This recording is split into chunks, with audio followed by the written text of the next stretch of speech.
Deaflympian Simon Cherono was today named winner of the inaugural StarTimes Sports Personality of the Month award.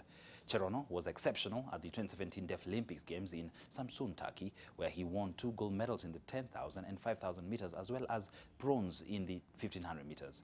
For his exploits, Cherono walked away with a cash prize of 100,000 Kenya shillings, as well as a StarTimes 40-inch flat-screen television set, courtesy of the sponsors StarTimes. Cherono beat fellow Deaflympian Daniel Kiptum, Kenya Simba's keeper Darwin Mukiza, as well as teen athletes Gloria Mulei and Dominic Sampson. Shake hands. Okay. Let's shake this guy.